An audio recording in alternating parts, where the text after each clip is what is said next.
So we know that root 2 is irrational. So என்னன்னு assume பண்ணுவோம்? Let us assume that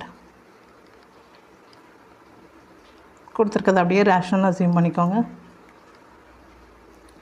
Let us assume that என்ன கொடுத்துருக்காங்க 6 plus root 2 is rational. So rational assume பண்ணனால rational நம்பர்ஸ்லாம் எப்படி இருக்கும்? a by b ஃபார்மில் இருக்கும்.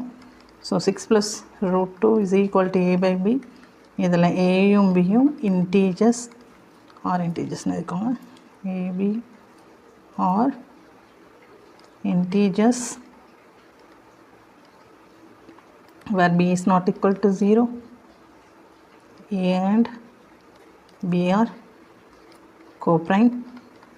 co-primeனா ஏக்கும் பிக்கும் எந்த ஒரு காமன் ஃபேக்டரும் இருக்காது. ஸோ இப்போ நமக்கு என்ன இருக்குது? 6 plus root 2 is equal to a by b இருக்கு. ஏயும் பியும் இன்டீஜர்ஸ் அப்படி தானே. ஸோ இப்போ வந்துட்டு இர்ரேஷ்னல்லாம் ஒரு சைடும் ரேஷ்னல்லாம் ஒரு சைடும் வச்சுருங்க. ரூட் 2 இர்ரேஷ்னல் நமக்கு தெரியும். ஸோ ரூட் 2 இங்கேயே இருக்கட்டும். ஸோ a by b 6ங்கிறது ஒரு இன்டீஜர். ஸோ ஈக்குவல்ட்டுக்கு அந்த சைட் கொண்டு போனீங்கன்னா ப்ளஸ் 6 மைனஸ் 6 ஆயிரும். இப்போ a by b மைனஸ் 6 பண்ணணும். இப்போ என்ன பண்ணுவோம்? எல்சிஎம் எடுப்போம் அப்படி தானே. இப்போ 6ன்னு இருக்குன்னா அது மீனிங் என்னது? 6 by 1ன்றது அர்த்தம். எல்சிஎம் எடுத்தோன்னா என்ன பண்ணுவோம்? நியூமரேட்டரையும் டினாமினேட்டரையும் பியால் மல்டிப்ளை பண்ணுவோம். ஏன்னா பி தான் எல்சிஎம் 1க்கும் 6க்கும். இப்போ root 2 is equal to a minus 6 into b 6b divided by bன்னு வரும் தானே எல்சிஎம். ஸோ இப்போது ரூட் 2ங்கிறது என்னது? Irrational. a minus 6b by bங்கிறது ரேஷ்னல். ரெண்டும் ஈக்குவலாக இருக்க சான்ஸ் இருக்கா? சான்ஸே இல்லை. ஸோ என்ன எழுதிடலாம்? root 2 is irrational.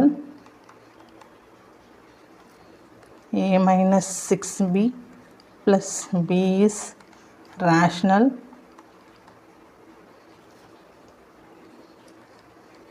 Rational is not equal to irrational and equal கிடையாது. There is a contradiction.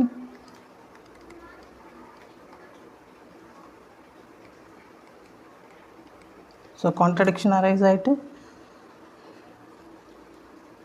Therefore our assumption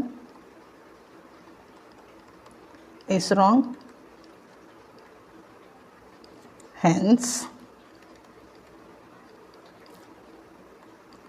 6 plus root 2 is not rational. இது வந்துட்டு என்னது? irrational.